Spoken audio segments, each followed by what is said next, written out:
Cienījamā Saeimas priekšsēdētājas kundze, augsti godātais ministra prezidenta kungs, Rīgas domes vadība, augsti godājamais Suharenko kungs un Latvijas ebreju draudžu kopienu padomes Saime. Godājumā Latvijas ebreju kopiena, ekscelences, dāmas un kungi. Holokausts, ebreju tautas katastrofa, ir arī Latvijas, mūsu zemes un mūsu tautas vēstures daļa. Šodien šeit, Korālās sinagogas atrašanās vietā Rīgā, pieminam visus līdzcilvēkus, kas tika vajāti un nogalināti tikai tāpēc, ka bija ebreji. Šajās dienās pieminam arī holokausta šausmu izdzīvojušā leģendārā Elija Vīzela aiziešanu. Elija Vīzels, Nobela miera prēmijas laureāts, bija viens no tiem, kas nenogurstoši vērsa pasaules uzmanību uz holokausta piemiņas nepieciešamību un nozīmi mūsdienās. Viņa paveiktais ir veidojis šī laikmeta vērtību sistēmu. Holokausts ir ebreju sāpe, un tā ir arī visu mūsu, visas Latvijas kopēja traģēdija, ko it īpaši skaudri izjūtam gadskārtējās piemiņas dienās. Pirms 75 gadiem sāktajā slaktiņā gāja bojā tūkstošiem mūsu līdzcilvēku. Holokausta neprāts, holokausta noziegumi tika ienesti un organizēti no ārpuses. Līdz ar svešo karu 1941. gadā tas atnāca arī uz Latvijas zemi. Latvijas valsts tika iznīcināta, to notievīgi bija sagrāvušas noziedzīgās lielvaras, padomju un nacistu. Diemžēl holokausts nenotika arī bez pašu vietējiem līdzskrējējiem un noziegumu izpildītājiem. Šiem noziegumiem nav noilguma un attaisnojuma. Šī piemiņas vieta ir mūsu morālās un ētiskās skaidrības vieta. Tā ir atgādinājums mums arī šodien būt modriem un pārdomāt notikušo. Vissvarīgāk tas ir mums, kas to laiku nav piedzīvojuši un kas vēl pat tai laikā nebija piedzimuši. Pasaule, diemžēl, joprojām piedzīvo genocīdu, etniskas tīrīšanas, saskaras ar rasismu, antisemītismu un ksenofobiju. Notiek agresijas akti un svešu zemju sagrābšana.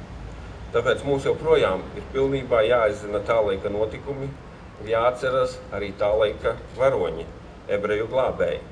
Viņu skaits pēc izcilā vēsturnieka un holokausta atsauliecinieka Marģera Vestermaņa pētījumiem ir vairāk nekā 600.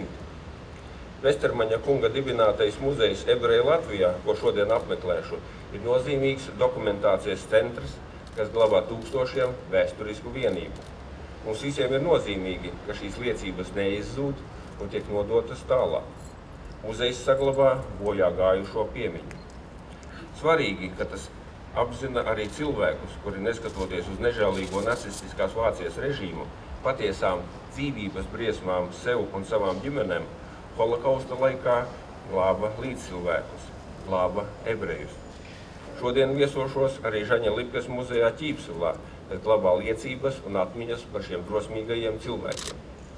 Gribu uzsvērt Latvijas nepārprotamu nosodījumu jebkurām mūsdienu antisemītisma izpausmēm.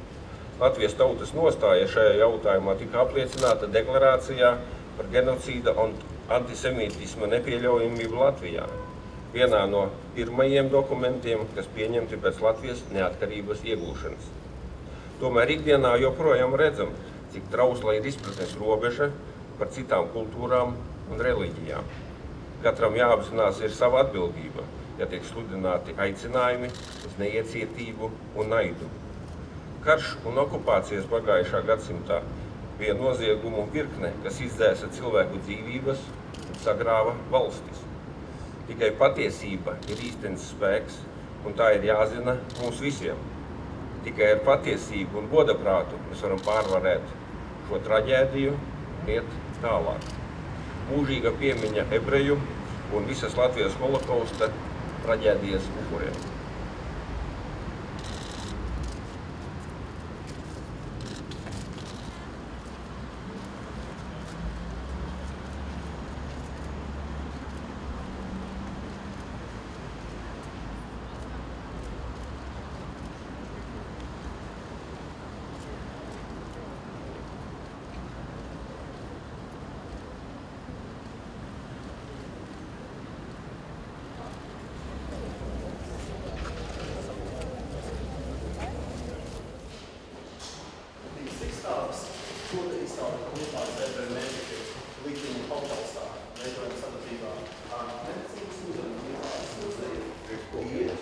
Jāņem tieši ar ideju, tad jūs bet šī visa tā, ka ir kopīgi spēki no pašām. cilvēki, kas pulcēsies gan visādiem politiskiem sabiedriskiem pasākumiem. Bet tajā laikā tas vairāk ir par cilvēku slūgu. Protams, kad tika pasludināta neatkarīga Latvija, tad ebreji, tāpat kā visi citas, gribēja zināt, ko tā jaunā valsts nes. Un bija iet iekšā, tad apmēram pastāstīšu to ideju. Te nu ir tā lieta. Tas bija zem grīdas, un bija, tāpēc tik kā izlases, ja? Uz grīdas bija tā malkas kaudze, tāpēc arī tā malka parādījās tajā skapī, jo tas arī simboliski. Nu, lai nevaram dzīvot, tā doma ir, ka šis ir kā attēli no to, ko tie cilvēki tai pagrabā sēdēdam varēja tikai iedomāties, kā izskatās tā pirmskara skaistālā. Viņas zīmējumi platīti un ainas dienas grāmatu, kur bija Krievi vēl tajā laikā. Un uz to uztaisījām izstādi, var redzēt kādi. Žans bija liels zīmētājs, dēlam arī tas atkal.